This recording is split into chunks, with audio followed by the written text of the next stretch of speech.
Hi, hello and assalamu alaikum. My name is Sabi and I'm a seasonal banker.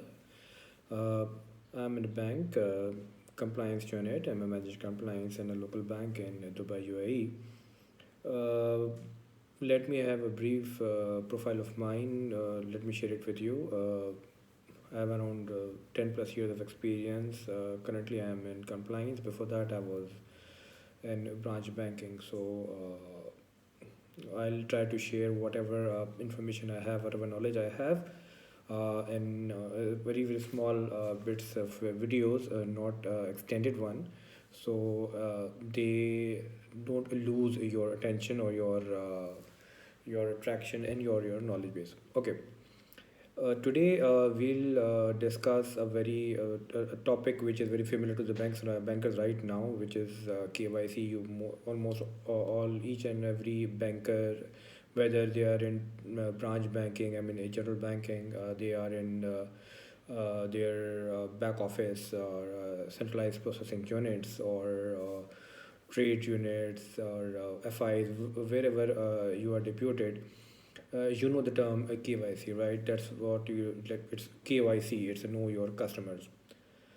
Whenever I give my trainings to any, like normally we also conduct and execute trainings to the branch staff, to the all banking staff within my bank. So I always give an example of see you always try to what I always try to compare things to get the better understanding rather to be completely bookish.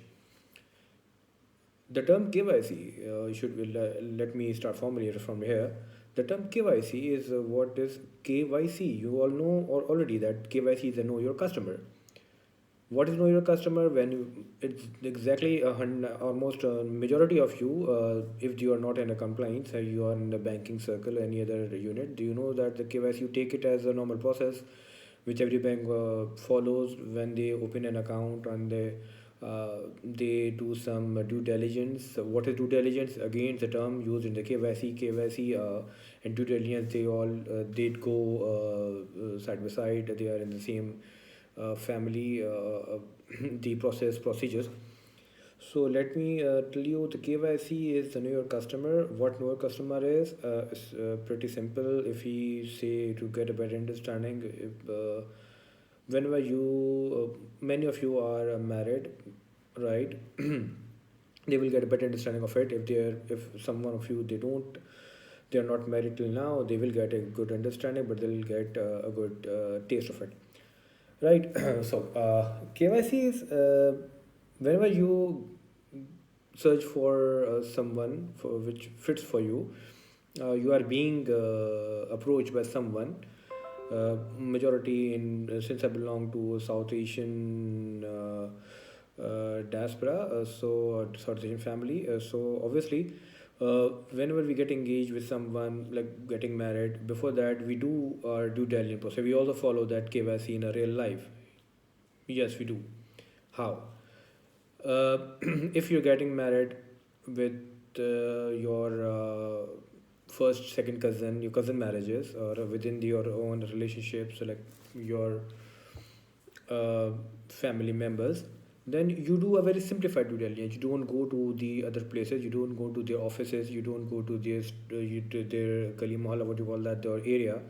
You just go there. You don't go there. Okay, you just believe on the, or you just establish the relationship. You are doing it. Keep in mind you are doing a KYC. Okay, this is the KYC you are doing in the real life. So when you establish a relationship, you basically what you benchmark the risk criteria. If they are in your close family member, the risk is the lower side, right? You always treat it. You always give the risk rating to whenever you take any decision in your life. So same goes here. So if you're going to engage with the family members, have a low, you will market a low risk. So you'll do the low due diligence, as I told you before. Now again, if you go to the outside, to the stranger which is little bit known to you, office colleagues, right? Or a person you have already met with before in the family circle, or not the immediate but the close circle, then you do bit more due diligence, right? You do bit more searches. You can go to the office, you can go to the other family member, you can ask someone, okay, you do their own investigation. That's the second part of due diligence, okay. It's for the medium risk, you know. The third one is the high risk. What is the high risk in this criteria or this example? uh, if you have a proposal from a family you have never heard of before, you don't know them, then do you conduct your proper due diligence. Then you can ask, or you do ask for the incomes, for the salary, whatever the family background, the office behavior, the social status, and this and that. Then you'll do the deep dive in the relationship to before the establishment of the relationship. So you have done the three type of relationship of the, I mean, the three types of the due diligence, right? The first is the within the close family members. You don't do much due diligence. That's what you call a simplified due diligence. In the banking term, when you go to establish a relationship with the customer, you also risk rate them. Okay, this is the part of the KYC in the banking. Now I'll compare the both example. First, I have finished with the example of simplified due diligence for the family member. If go like within the secondary family members or the cousin, out of the cousin marriages in office or in the acquaintance, then you do the customer due diligence, whatever CDD.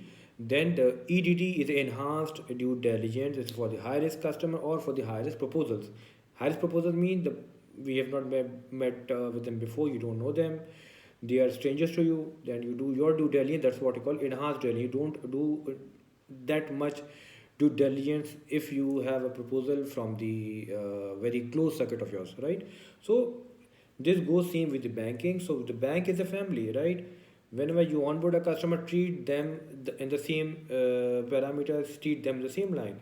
When you go into the relationship, you do the due diligence, simplified due diligence. If the customer is a very low profile customer, if the customer is a retired person, a student, then what you do, you don't go to the for the documentation. You do this very simplified due diligence. The account opening is very quick. Then again, if it's a bit of higher risk, or as like the salaried person who want to open an individual account, a saving account, then you follow the customer due diligence process. Like you take the source of fund, source of wealth. Sometimes yes, sometimes you don't go for the source of wealth, right? And the third one is the enhanced due diligence, and again you go for the, if you have a very high risk customer as a PAP or whatever. So that's the main example normally I give whenever I give training to the bank staff. That always try to compare the process policies within the bank with the outside environment, so that you can understand or comprehend the basic theme and essence of whatever we are processing, whatever we are practicing. So please do let me know about the feedback. It's my very first video. Uh, since I have a good experience of banking, so I'll be sharing very short clips. Today it already taken around 8 minutes and 32 seconds almost. Inshallah, forward, I'll try to make it more concise, and the topic should be very relevant, but and generic. I'll try to cover all the topics within the compliance, especially, and within the banking industry. Uh, Thank you for now, and I'll be waiting for your feedback. Thank you.